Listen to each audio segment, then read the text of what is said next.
Sharmila talkies நேயர்களுக்கு வணக்கம். இந்த நேர்காணலில் நாம் சிந்திக்கப் திராவிட வெற்றி கழகத்தின் முதன்மை செயலாளர் திரு வல்லம் பஷீர் அவர்கள். வணக்கம். வணக்கம். விஜய் அவர்களுக்கு போதிய பாதுகாப்பு இல்ல அப்படின்னு சொல்லி உள்துறை செயலாளருக்கு கடிதம் எழுதியிருக்கணும். ஆனால் யூனியன் ஹோம் செக்ரட்டரிக்கு பதிலா மணிப்பூரினுடைய ஆளுநராக இருக்கிறார் அஜய் பல்லா. அவருக்கு கடிதம் எழுதியிருக்காங்க. அவரு முந்தைய காலத்துல யூனியன் ஹோம் செக்ரட்டரியா இருந்தாரு.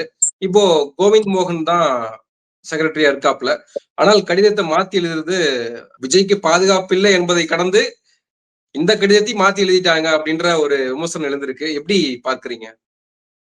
விஜய்க்கு யாரால் பாதுகாப்பு இல்லை என்கிற கேள்வி இப்போது இயல்பாகவே எழுது. இவர்களிடமிருந்து விஜயை முதலில் காப்பாற்ற வேண்டும், பிறகு விஜயை காப்பாற்றுவது பற்றி யோசிக்கலாம் என்கிற நிலையில் தான் அவர்களுடைய செயல்பாடுகள் இருக்கிறது.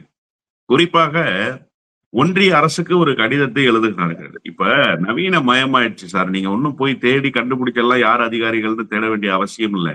அந்தந்த டிபார்ட்மெண்டோட வெப்சைட்ல போய் பாத்தீங்கன்னாலே அந்த வெப்சைட்ல யார் யார் செக்ரட்டரிஸ்ன்றது அந்த செக்ரட்டரிஸ் பேரு டீடைல்ஸோட வந்துருது. நீங்க அதை பார்த்து கடிதம் எழுதினாலே முடிஞ்சு போச்சு. ரொம்ப சுலபமான காரியம், ஒன்றும் முடியாத காரியம்லாம் ஒண்ணும் இல்லை.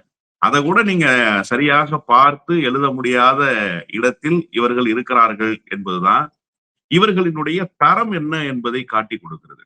நீங்க தேர்தல் ஆணையத்தினுடைய நடத்தை விதிமுறைகள் அமலுக்கு வந்து விட்டதற்கு பிறகு அரசு இயந்திரம் என்ன செய்ய முடியும்? அரசு துறைகள் எப்படி இயங்க முடியும்? வருவாய்த்துறையினுடைய அதிகாரிகள் பூரா கட்டுப்பாட்டுக்குள்ள போயிட்டாங்க தேர்தல் ஆணையத்துக்கு. அப்ப தேர்தல் ஆணையம் முழு செயல்பாட்டில் இருக்கிற போது இங்க ஒரு குற்றச்சாட்டை தொடர்ச்சியாக சொன்னாங்கல்ல, ஹெச்ஆர்என்சியினுடைய அந்த நடவடிக்கை என்பது திட்டமிட்டு சேகர்பாபு செய்ததுன்னு சொன்னாங்க. இது தமிழ்நாடு அரசினுடைய தூண்டுதல்னு சொன்னாங்க.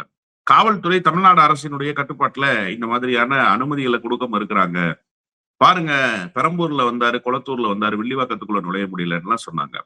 இப்ப இதெல்லாம் எதை உணர்த்துது அப்படின்னு சொன்னா, இன்னைக்கு இந்த கடிதம் வெளியாகிருக்கு இல்லையா, எந்த செயலாளர் இப்போது ஆளுநராகி இருக்கிறாரோ அவருக்கு கடிதம் எழுதியதை போலதான் இவர்களுடைய முன்னனுமதி கடிதங்கள், இவர்களினுடைய தேர்தல் பிரச்சார ஏற்பாடுகள் எல்லாம் ஒரு முறையற்ற நிலையில இருக்கு அப்படிங்கிறதுக்கு இன்றைக்கு அந்த கடிதம் சாட்சி பகிர்ந்திருக்கு.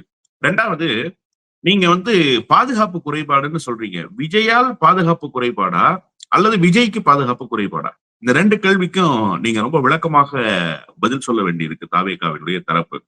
போகிற பாதுகாப்போட இருக்காரு, ஆனா அவருக்கும் பாதுகாப்பு குறைபாடு ஏற்படுது. இல்ல, அதுதான் நான் சொல்றேன். இப்ப விஜய் வர்ற கூட்டங்கள்ல கூட்டம் திரளுது அப்படின்னு சொன்னா, பொறுப்பேற்க வேண்டிய விஜய் எனக்கு கூட்டம் திரளுது, பாதுகாப்பு கொடுக்க மாட்டேன்றாங்க அப்படின்னு சொல்றாரு. பாதுகாப்பு எல்லா நிலையிலும் கொடுக்கிறார்கள், பாதுகாப்பை எல்லா நிலையிலும் உறுதி செய்கிறார்கள். ஆனால் அதற்கு ஒத்துழைப்பு தர வேண்டிய தாவேகாவினுடைய தரப்பு ஒத்துழைப்பு தரமா இருக்குது. கரூர்ல டிஎஸ்பி சொன்னாரு, கிரௌட் ரொம்ப ஜாஸ்தியா இருக்கு, நீங்க குறிப்பிட்ட இடத்துக்குள்ள போய் நுழைய முடியாது, முன்பாகவே நின்று நீங்க பேசுங்கன்னு சொன்னப்ப நீங்க கேட்டீங்களா? இப்ப இது பாதுகாப்பு குறைபாடா, விஜயினுடைய செயல்பாட்டில் இருக்கிற ஒழுங்கினமா? நீங்க இதை எப்படி புரிஞ்சுக்கணும்? விஜயினுடைய செயல்பாட்டில் இருக்கிற ஒழுங்கினம் என்றுதான் புரிந்து கொள்ள வேண்டும். அவர் தான் துவக்கத்திலிருந்து ஒரு முறையற்ற செயல்பாட்டுக்குள் இந்த பாதுகாப்பு விஷயத்துல ஒரு மிகப்பெரிய பிரச்சனையை உருவாக்கியவர் யாருன்னு கேட்டா விஜய் தான். அப்போ விஜய்க்கு பாதுகாப்பு தேவையில்லை. விஜயை பார்க்க வருகிற கூட்டத்துக்கு விஜயால் ஏற்படுகிற ஆபத்தை சரி செய்வதற்கு ஒரு பாதுகாப்பு தேவைப்படுது. ஏற்கனவே நீங்க குறிப்பிட்டது மாதிரி விஜய் ஒய் பிரிவு பாதுகாப்புல இருக்காரு. இப்ப என்ன Z+ கேட்கிறாரு அவரு? Z+ பாதுகாப்பு கொடுப்பதற்கான என்ன நிலையில இருக்கிறார் விஜய் அப்படிங்கிறது இருக்குல்ல. இன்னொன்னு, நீங்க இப்ப அமித்ஷா கிட்ட போயிருக்கீங்க. எதுக்கு அமித்ஷா கிட்ட போனீங்கன்னு கேட்டா, ஆமா அவரு தானே உள்துறை அமைச்சரு, அவர்கிட்ட தானே போய் கேட்க முடியும் அப்படின்னு நீங்க சொல்றீங்க. இது என்ன ஒப்பந்தம்? அமித்ஷாவிடம் நீங்கள் கடிதம் எழுதி Z+ பாதுகாப்போ அல்லது Z பாதுகாப்போ கேட்பது என்ன மாதிரியான ஒப்பந்தம்? இப்ப உங்களுக்கு கொடுப்பதாக இருந்தா உண்மையிலேயே இத ஆய்வு செய்து பாஜகவினுடைய ஒன்றிய அரசு கொடுக்கணுமா இல்ல நேரடியாகவே கொடுக்கணுமானா நிச்சயமாக ஆய்வு செய்யணும். விஜய் கேட்பதில் நியாயம் இருக்கா? விஜயினுடைய தரப்புக்கு உண்மையிலேயே அப்படி ஒரு பாதுகாப்பு தேவைப்படுதா? ஏன் தமிழ்நாட்டுல போதுமான பாதுகாப்பு இல்லை? என்ன சார், விஜய் என்ன வேற ஏதாவது த்ரெட்டுக்குள்ள வச்சிருக்காங்களா தமிழ்நாட்டுல? வேற ஏதாவது விஜயினுடைய உயிருக்கு அச்சுறுத்தல் இருக்கா? அப்படிலாம் ஏதாவது செய்திகள் கேள்விப்பட்டிருக்கீங்களா? ஒரு போன் காலாவது இருக்கா விஜய்க்கு த்ரெட்ல? இல்ல. அப்ப எதுக்காக அவருக்கு இந்த பாதுகாப்பு? நீங்க யாருகிட்ட இருந்து பாதுகாப்பு தேடுறீங்க? அப்போ உங்களை பார்க்க வருகிற ரசிகர்கள்ட்ட இருந்து உங்களுக்கு பாதுகாப்பு தேவைப்படுதா? இல்ல, நீங்க கருப்பு தாவேக்கா பூனை படை முன்வைக்கிற துப்பாக்கி குற்றச்சாட்டு ஏந்தி என்பது கொண்டு என்னன்னா, நிற்கும்னு நினைக்கிறீங்களா? இப்போ தமிழ்நாடு காவல்துறை என்னதான் தேர்தல் கட்டுப்பாட்டுல, தேர்தல் ஆணையத்தினுடைய கட்டுப்பாட்டுல இன்னைக்கு முழுமையாக போயிருந்தாலுமே கூட, இன்று ஆளும் திமுக அரசு காபந்து அரசாகவே இருந்தாலும், இந்த அரசாங்கம் முதல்வர் சொல்கிற சில விஷயங்கள கேட்டு செயல்படுது காவல்துறை. அதனாலதான் எங்களுக்கு போதிய பாதுகாப்பு இல்லன்னு ஒரு குற்றச்சாட்டு முன்வைக்கிறாங்க. இல்ல சார், நான் என்ன கேட்கிறேன்னா, என்ன பாதுகாப்பு உங்களுக்கு இல்லாம போச்சுன்னு சொல்லுங்க. என்ன அசம்பாவிதம் நடந்துருச்சு? விஜய் மீது கல்லெறிஞ்சிட்டாங்களா எங்கேயாவது? விஜயினுடைய சட்டையை பிடிச்சு இழுத்துட்டாங்களா? தக்காளி வீசப்பட்டுச்சா? செருப்பு வீசப்பட்டுச்சா? என்ன சார் நடந்துச்சு? நேற்று குளத்தூர் பிரச்சார கூட்டத்துல ஒரு உடைஞ்ச பாட்டில்கள்லாம் விழுந்திருக்குல்ல. நேற்றைய கூட்டத்தில் நடந்த சம்பவம் என்பது தாவேகா தரப்ப அம்பலப்படுத்தி இருக்கு. இது என்ன மாதிரியான ஏற்பாடு? இந்த வட இந்தியாவுல ரயில்ல போய் இஸ்லாமியர்களை போல அச்சுறுத்துற சம்பவங்கள் எல்லாம் RSS அரங்கேற்றும். கலவரத்தில் ஈடுபடுறது அப்படிங்கிறது இருக்குல்ல, அது RSS மதச்சிறுபான்மையினர் பெயரை பயன்படுத்தி செய்யும். கோட்சேவை கொண்டுட்டு இஸ்மாயில்னு சொன்னாங்கல்ல, இது அந்த ஃபார்முலா இது. அப்ப நேற்றைக்கு வந்தவர்களே தாவேகா தரப்பு தான் அப்படிங்கிற ஒரு செய்தி இருக்கு. அதை எப்படி நீங்க பாக்குறீங்க?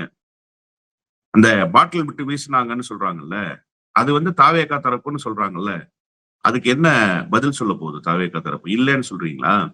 இல்ல நிரூபிங்கன்னு நீங்க சேலஞ்ச் பண்றீங்களா? அப்போ திட்டமிட்டு ஒரு கலவர சூழலை உருவாக்கியது யாருன்னு கேட்டா, இங்க தாவேகா தரப்பு தான் உருவாக்குது. இங்க மட்டும் இல்ல, எல்லா இடங்களிலும் விஜய் பங்கேற்கிற கூட்டங்கள்லயும் தவறான அணுகுமுறையின் காரணமாக ஒரு கலவர சூழலை உருவாக்குவது, ஒரு அசாதாரண சூழலை உருவாக்குவது, அசம்பாவிதங்கள் நடக்கிற வண்ணம் நடந்து கொள்றது யாருன்னு பார்த்தா, நிச்சயமாக 100 விழுக்காடு தாவேகா தரப்பு தான். ஆனா பழியை யார் பக்கம் திருப்புறது? திமுகவினுடைய பக்கம் திருப்புறது. பழியை யாரை நோக்கி கேள்வியாக கேட்கிறது? காவல்துறையை நோக்கி கேள்வியாக கேட்கிறது. ஆனா இங்க தாவேகா தரப்பு இருக்கிற விஷயம் இருக்குல்ல, அது நடந்து கொள்கிற முறை இருக்குல்ல, அது குறித்து என்றைக்காவது ஒரு நாள் விஜயோ, விஜயினுடைய பக்கத்தில் இருக்கக்கூடிய 2ஆம் கட்ட தலைவர்களோ பேசியிருக்காங்களா? என்றாவது ஒரு நாள் அந்த கூட்டத்தை ஒழுங்குபடுத்தி இருக்காங்களா? அப்ப அதை ஒழுங்குபடுத்தாம நீங்க அந்த ஒரு நிலைக்கு உங்களை தயார்படுத்திக் கொள்ளாம தொடர்ச்சியாக குற்றம் சாட்டுறதுன்றது இருக்குல்ல, இது இன்னமும் நீங்கள் சிறுபிள்ளைத்தனமாகவே அரசியல் செய்றீங்கிறத தான் எடுத்துக்காட்டுமே தவிர, உங்களுக்கு அரசியல் முதிர்வு வந்திருக்கு, நீங்க அடுத்த கட்டத்துக்கு தயாராயிட்டீங்க அப்படிங்கறத எப்பதான் மக்களுக்கு நீங்க தெரியப்படுத்த போறீங்க? எப்பதான் ஒரு நம்பிக்கையை நீங்க ஏற்படுத்த போறீங்கன்ற கேள்வி இருக்குல்ல, அதற்கு கடைசி வரை விடையே கிடைக்காது. இது போன்ற நாடகங்களைத்தான் தொடர்ச்சியாக சொல்லிக்கொண்டே வருவார்கள். VS பாபு நேத்து மைக்கு பிடிச்சு பேசுறாரு அந்த கூட்டத்துல. ஒரு அப்பனுக்கு பிறந்திருந்தா வா, ரோட்டுக்கு வாடா, நேரடியா மோது அப்படின்றாருல. நான் என்ன கேட்கிறேன், வீசினவங்க யாருன்னு பிடிக்க முடியலையா உங்களுக்கு? இவ்வளவு வீராவேசமா பேசுறீங்கல்ல, பிடிச்சு காவல்துறை இடத்துல ஒப்படைச்சிட வேண்டியதானே யாருன்னு? வீசியவர்கள் கூட்டத்தில் இருந்து கொண்டு தானே சார் வீசணும். அப்ப வீசியவர்களை ஏன் நீங்க கண்டறியல? தமிழ்நாடு காவல்துறை கைது யாருன்றதையே செய்திருக்கு. அவங்க போதை இளைஞர்கள் 2 பேரும் இரவுக்குள்ள தாக்கிட்டாங்க. அதனுடைய நான் துண்டுகள் தான் என்ன விழுந்திருக்கு. கேட்கிறேன்னா, நான் என்ன கேட்கிறேன்னா, அதை பிடிச்சு கொடுத்தாங்களா? காவல்துறையே பிடிச்சாங்களா? அதை சொல்லுங்க முதல்ல. இவங்க போய் யாராவது பிடிச்சு கொடுத்தாங்களா? காவல்துறை தானே விரைந்து நடவடிக்கை எடுத்துச்சு. அப்ப நீங்க அந்த காவல்துறையை குறை சொல்றீங்க? காவல்துறை ஒழுங்கா பாதுகாப்பு கொடுக்கலன்றீங்க, உடனே பிடிச்சிட்டாங்களே. ஸ்பாட்ல பிடிச்சாங்களா இல்லையா ஆள? எப்படி பிடிச்சாங்க? எதன் அடிப்படையில பிடிச்சாங்க? அப்ப நீங்க அந்த காவல்துறையை என்ன மாதிரி பாக்குறீங்க? காவல்துறை உங்களுக்கு ஏதாவது இடையூறு செஞ்சுச்சா? இல்ல நாங்க தப்பிக்க விட்டுட்டோம், இப்ப அவங்களை பிடிக்கல அப்படின்னு சொல்லிச்சா காவல்துறை? இல்ல பிடிச்சிட்டாங்கல்ல. அப்ப நீங்க அந்த காவல்துறை எப்படி குறை சொல்ல முடியும்னு நான் கேட்கிறேன். இப்ப என்னுடைய கேள்வி ரொம்ப சிம்பிள்.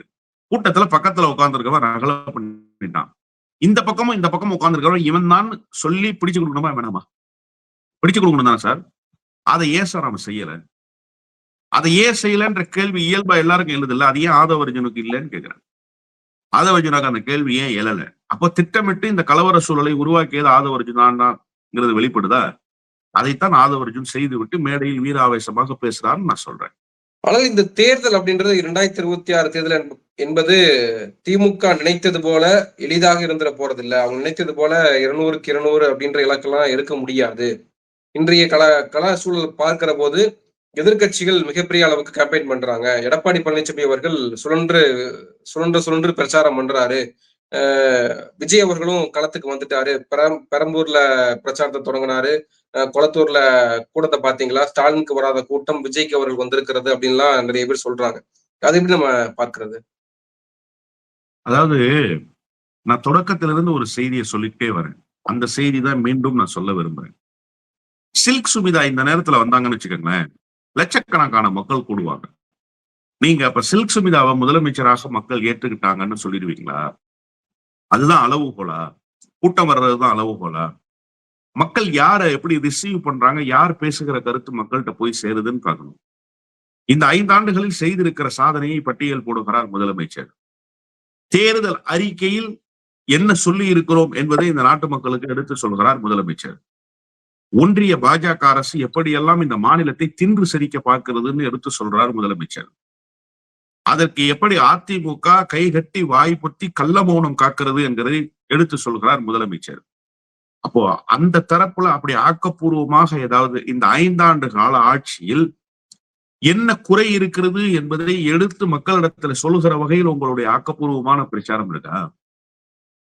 டிவிகே இப்படி ஒரு வெற்று கூச்சல் போடுகிற பிரச்சாரமாகத்தானே உங்களுடைய பிரச்சாரம் அமைஞ்சிருக்கு. குறை சொல்கிற பிரச்சாரமாகத்தானே உங்க பிரச்சாரம். எனக்கு பாதுகாப்பு இல்ல, என்ன வர விடல, என் கூட்டத்தை ஒழுங்குபடுத்தல, என்னை பார்த்து பயப்படுறாங்க, இவ்வளவுதானே நீங்க தேர்தலில் பேச முடியுது. இதை தாண்டி நீங்கள் பேசுவதற்கு ஏதாவது செய்தி இருக்கான்னு கேட்கிறேன். அப்ப இதை மக்கள் பார்க்க மாட்டாங்களா? நீங்க ஒரு அலைவரிசைக்குள் கொண்டு வந்து நிறுத்துங்க தலைவர்களுடைய பிரச்சாரத்தை. தலைவர்கள் என்ன ஆக்கப்பூர்வமான கருத்தை இந்த மக்கள்கிட்ட எடுத்துட்டு போறாங்க தேர்தல் காலத்துலங்கிறது ரொம்ப முக்கியமா இல்லையா? அதுதானே சார் ப்ராக்ரெசிவ் பாலிடிக்ஸ். எடப்பாடி பழனிசாமியே அதுல ஃபெயில் ஆயிட்டாருன்னு நான் சொல்றேன். எடப்பாடி பழனிசாமி என்ன சொல்றாரு? 8000 ரூபாய் கூப்பன் கொடுத்து ஊழல் பண்ண போறாங்கன்றாரு. என்ன முறையில் ஊழல் பண்ணுவாங்கன்னு நீங்க எக்ஸ்பெக்ட் பண்றீங்க மிஸ்டர் எடப்பாடி பழனிசாமி?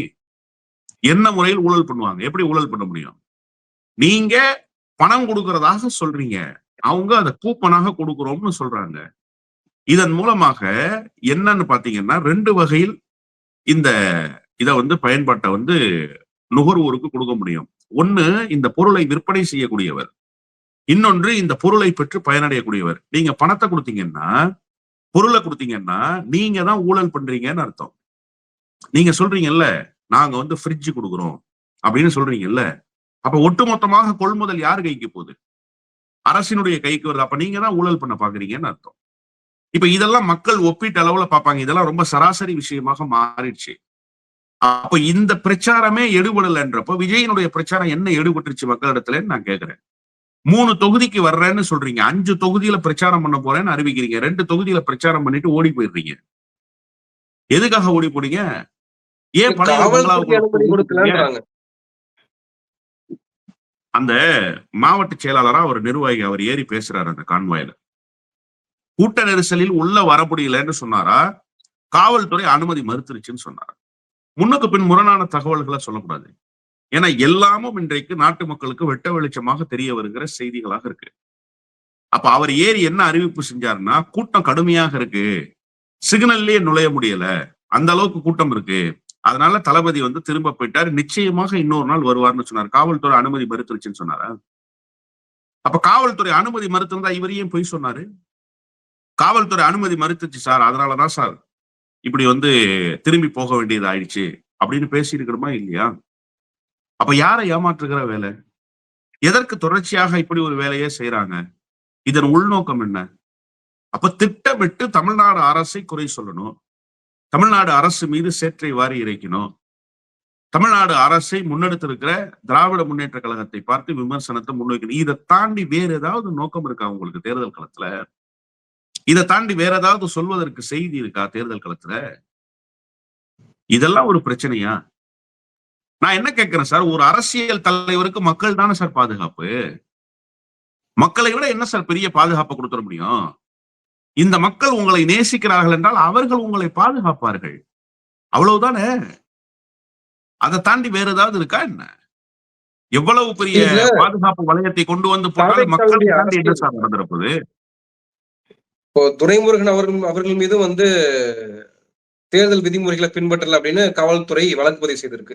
அப்படி திமுக தலைவர்கள் மீதும் காவல்துறை வழக்கு பதிவு செய்ததெல்லாம் நார்மல் தான்.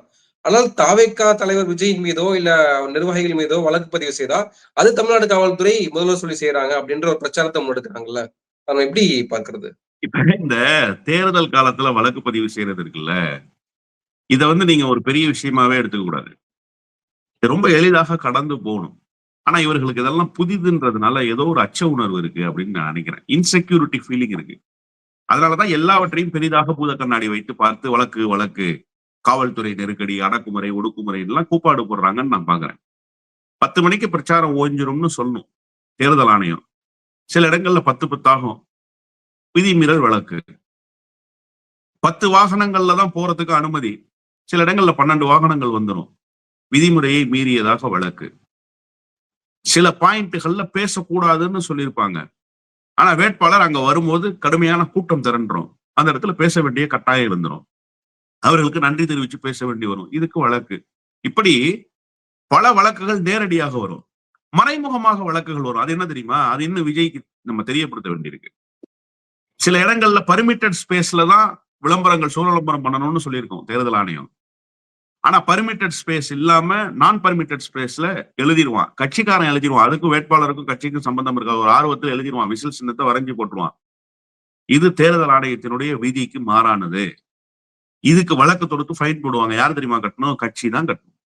அந்த வேட்பாளர் தலையில வந்து முடியும். அப்ப இதுக்கும் காவல்துறைக்கும் என்ன சம்பந்தம்? இதுக்கும் தமிழ்நாடு அரசுக்கும் என்ன சம்பந்தம்? இது தேர்தல் ஆணையத்தினுடைய நடவடிக்கை இல்லையா? அப்ப தேர்தல் ஆணையம் திமுக கட்டுப்பாட்டுல இருக்கா? நீங்க ரொம்ப அழகா கேட்டீங்களே. துரைமுருகன் மேல போட்டாங்க. நிறைய திமுக காரங்க மேல. நீங்க தேர்தல் முடிகிற வரைக்கும் பாருங்களேன். திமுகவுடைய வேட்பாளர் எத்தனை பேர் மேல இந்த மாதிரி ஒரு கேஸ போடுறாங்க, சார்ஜ் ஷீட் ஃபைல் பண்றாங்கன்னு. எல்லா தேர்தல்கள்லயும் இது நடக்கும். ஒவ்வொரு தேர்தலின் போதும் நடக்கும். இது ஒண்ணும் புதுசு இல்ல. அப்ப இதையெல்லாம் ஒரு பூத கண்ணாடி வச்சு பாக்குறது, இதையெல்லாம் ஒரு பெரிய விஷயமாக பேசுறதுங்கிறது தேர்தல் அரசியலுக்கே நீங்க இன்னும் தயாராகலன்னு பொருள். ரொம்ப எளிமையான மொழியில் சொல்லணும்னா நீங்க தேர்தல் அரசியல்கள் லாயக்கு இல்லைன்னு பொருள். அதுக்கு இன்னும் தயார்படுத்திக்கல நீங்க. அதனாலதான் உங்களுக்கு எல்லாமும் பயமாகவே இருக்கு. போலீஸ பார்த்தா பயமா இருக்கு. காவல்துறை அடக்குமுறை ஏவுதுன்றீங்க. ஒரு உத்தரவை போட்டு இதை பின்பற்றுங்கடான்னு சொன்னா அது உங்களுக்கு பயமா இருக்கு. எங்களை செயல்பட விடாம தடுக்குதுன்றீங்க. இப்ப தொடர்ச்சியாக நீங்க சரியா இல்லாம குற்றச்சாட்டுகளை மட்டும் அடுக்கிக்கிட்டே போறது எந்த வகையில சரியா இருக்கும்னு நான் கேட்கிறேன். இப்போ உங்களை வந்து வழக்கு போட்டாங்க காவல்துறைன்னு சொல்றீங்கல்ல, எங்க மேல வழக்கு ஏன் போட்டுச்சுன்னு நீங்க தேர்தல் ஆணையத்துக்கு ஒரு கடிதம் எழுதுங்க. நீங்க தான் கடிதம் நல்லா ஸ்பெஷலிஸ்டா எழுதுறீங்களே. கடிதம் எழுதுவதில் சூப்பர் ஸ்பெஷலிஸ்ட் ஆயிட்டீங்களே. சரியான அதிகாரிக்கு சரியான நேரத்தில் சரியான கடிதத்தை எழுதுகிற கட்சி யாருன்னா தாவேக்காங்கிற இடத்துக்கு வந்துட்டீங்கல்ல. எழுதுங்க கடிதத்தை. யாரு வேண்டாம்னா எழுதி கொடுங்க. தேர்தல் ஆணையத்துக்கு, மாநில தேர்தல் ஆணையருக்கு கொடுங்க, டெல்லியில இருக்கிற தேர்தல் ஆணையத்துக்கு கொடுங்க. வழக்கு தொடுக்கிறாங்கன்னு சொல்லுங்க. எங்களை செயல்பட விடாம தடுக்கிறாங்கன்னு சொல்லுங்க. தேர்தல் ஆணையம் பதில் சொல்லிடும்ல சார். தேர்தல் ஆணையம் பதில் சொல்ற இடத்துல தானே இருக்கு. இப்ப தேர்தல் ஆணையத்தின் கையில் தானே அதிகாரம். அப்ப தெரியும்ல உங்களுடைய செயல்பாடு என்னவாக இருந்துச்சுன்னு. உங்க லட்சணம் என்னன்றத தேர்தல் ஆணையம் சொல்லிடும்ல. புளிச்சுன்னு மூஞ்சில காரி துப்பிடும்ல தேர்தல் ஆணையம். இங்க வா, இந்த வேலையை செய்துட்டு இதுக்கு வழக்கு தொடுக்க கூடாதுன்னு எனக்கே நீ கடிதம் எழுதுறியான்னு கேட்டுரும்ல. எனவே இவர்கள் இன்னும் பக்குவப்பட வேண்டும். இந்த தேர்தலை ஒரு ட்ரையலா கூட எடுத்துக்கிட்டோம் அந்த கட்சி. தப்பு இல்ல. கொஞ்சமாவது பாடம் படிங்கன்றேன் நான். பாடமே படிக்காம அப்படியே கடந்து வந்து விடாதீர்கள். இந்த தேர்தலை ஒரு பயிற்சியாக எடுத்துக்கொள்ளுங்கள். அடுத்த தேர்தல்ல நீங்க களத்துல நிக்கலாம்னு தான் நான் சொல்றேன். பர்செப்ஷன் ரேட்ல வந்து நாளுக்கு நாள் எடப்பாடி பழனிசாமி அவர்கள் கூடிட்டே போகுது. அவருக்கான மக்கள் செல்வாக்கு கூடிட்டே போகுது. அவர் முன்வைக்கிற பிரச்சாரங்கள் குறிப்பாக வந்து 5 லட்சம் கோடி கடன் வந்து இந்த அரசாங்கம் வைத்திருக்கிறது. எக்ஸ்ட்ரா வாங்கியிருக்காங்க அப்படின்ற பிரச்சாரம் எல்லாம் மக்கள்கிட்ட எடுபடுது. ஒருவேளை நாளைக்கு ஒரு தொங்கு சட்டசபை அமையக்கூடிய வாய்ப்புகள் இருந்தால் ஆட்கள் பத்தல அப்படின்னா நாங்க விஜயை கூட உள்ள இழுத்துப்போம் அப்படின்னு பாஜகவினுடைய முக்கிய நபர் கோ கொரோனா கோ அப்படின்னு அவர் தான் வந்து அந்த பாடல் அவர் தான் வந்து பிரசித்தியா பேசப்பட்டுச்சு. இப்போ அவர் சொல்லியிருக்காரு இந்த மாதிரி விஜய் நாளைக்கு எங்க கூட வர்றதுக்கான வாய்ப்புகள் இருக்கு. அதுக்கான ஏற்பாடுகள் நாங்க செய்வோம். ஒருவேளை ஆட்கள் பத்தல அப்படின்னா, சீட்டு பத்தல அப்படின்னா அப்படின்னு சொல்லியிருக்காரு. இதெல்லாம் எப்படி இதையும் நம்ம பார்க்க வேண்டியதா இருக்கு இல்லையா? அதாவது அமித்ஷா வீட்டுல உட்கார்ந்து பேசுறத ராம்தாஸ் அத்வாலே வெளியில வந்து சொல்லிட்டாரு. அது ஆக்சுவலா ரகசிய மீட்டிங்ல பேசினது. அவன் நம்ம பையன் தான், நிக்கட்டும், ஒன்னும் பிரச்சனை இல்ல. எப்படி இருந்தாலும் ஒரு 2 சீட்டு 3 சீட்டு ஜெயிச்சானா நாளைக்கு ஏதாவது பிரச்சனைனா நான் கூப்பிட்டு சரி பண்ணி விடுறேன், நீ போய் எடப்பாடின்னு ரூம்ல உட்கார்ந்து பேசுற சம்பாஷணை இருக்குல்ல, அதை கேட்டுட்டு வெளியில வந்து ராம்தாஸ் அத்வாலே உளறிட்டாரு. இதுதான் அங்க நடந்திருக்கிற செய்தி. அப்போ ஒருவேளை இது நடக்காமலும் இருந்திருக்கலாம் அப்படின்னு வச்சுக்கோமே. இப்ப நம்ம ஒரு யூகத்தின் அடிப்படை, ஏன்னா ராம்தாஸ் அத்வாலே என்பவர் தேசிய ஜனநாயக கூட்டணியினுடைய மிக முக்கியமான அங்கங்களில் ஒருத்தர். நீங்க கடந்துட முடியாது. நீங்க சொன்னீங்க கோ கொரோனா கோன்னு பாட்டெல்லாம் பாடினவரு அப்படின்னு. அந்த மூடர் கூட்டத்துல சேர்ந்து அப்ப இவர் என்ன புத்திசாலியாவாக இருக்க முடியும்? இவரும் அந்த நீங்க எப்படி அந்த சில்வர் தட்டையும் சில்வர் கரண்டையும் வச்சுக்கிட்டு தட்டுனா கொரோனா போயிரும்னு சொன்ன பிரதமர் இருக்கிற நாட்டுல கோ கொரோனா கோன்னு பாட்டு பாடினா கொரோனா போயிரும்ங்கிற ஒன்றிய அமைச்சர் தான் கிடைப்பாங்க. இந்த இது 10 ரூபாய்க்கு வந்து காக்கா பிரியாணி தான் உனக்கு கிடைக்கும், காடை பிரியாணியா கிடைக்கும்பாங்கல்ல, அந்த மாதிரி இந்த பிரதமரே இப்படி இருக்கிற போது அந்த அமைச்சர் தான் கிடைப்பாரு. நம்ம அந்த விமர்சனத்துக்குள்ள போக தேவையில்லை.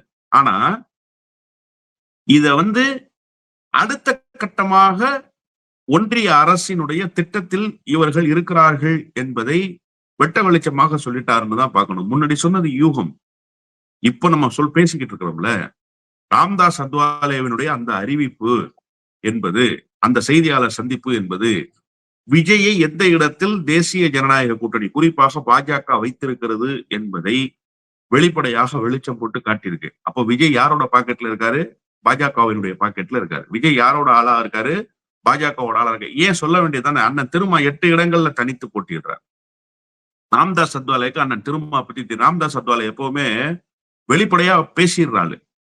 நீங்க எங்க பக்கம் வாங்க, உங்களுக்கு நாங்க ராஜ்யசபா தரோம்னு ராஜ்யசபால இருந்து ரிலீவ் ஆகி வரும்போது வைகோவுக்கு நேரடியாவே ராஜ்யசபால சொல்லிவிட்டார். ஏன்னா அப்படி ஒரு பேச்சுவார்த்தை அன்னைக்கு நடந்துச்சு. அதனாலதான் நான் சொல்றேன், அறைக்குள் நடக்கிற பேச்சுவார்த்தையை வெளியில வந்து சொல்லிடுவார். அமித்ஷா உட்கார்ந்து பேசின செய்திய வெளியில வந்து சொல்லிடுவாரு. அந்த அடிப்படையில தான் நான் சொன்னேன். அப்போ நீங்க என்னவாக புரிந்து கொள்ள வேண்டியிருக்குன்னு சொன்னா, RSSம் பாஜகவும் தன்னுடைய செல்ல பிள்ளையாக, சவளை பிள்ளையாக விஜயை வைத்திருக்கிறார்கள். நாளை தேர்தலுக்கு பிறகு கணக்குகள் மாறும் என்று அவர்கள் நம்புகிறார்கள். ஆனா நான் சொல்றேன், அந்த கணக்குக்கெல்லாம் இங்க போக வேண்டிய அவசியமே இல்லை. தொங்கு சபை அமையும், அதுல அதிமுகவுக்கு மெஜாரிட்டி கிடைக்கிறதுக்கான வாய்ப்புகள் குறைவா இருக்கும். அதிமுக 70 இடங்கள் 80 இடங்கள் ஜெயிக்கும். ஏன் அதுக்கெல்லாம் போயிட்டு அதிமுக 30 இடங்களுக்கு மேல ஜெயிக்க போறது இல்ல. தொங்கு சபை இங்க அமைய போறது இல்ல. திமுக தான் 100 விழுக்காடு ஆட்சி அதிகாரத்தை கைப்பற்ற போகிறது. மீண்டும் திராவிட மாடல் 2.0 தொடர போகிறது. எனவே இதெல்லாம் கணக்குகளாகவே முடியும். ஆனால் அந்த கணக்குகளுக்குள் விஜய் RSSனுடைய கைப்பாவையாக இருக்கிறார் என்கிற செய்தி வெளிப்பட்டிருக்குன்னு தான் நான் பாக்குறேன். நன்றி. நிறைய விஷயங்களை தெளிவுபடுத்திருக்கீங்க. உங்க நேரத்துக்கு மிக்க நன்றி. நன்றி.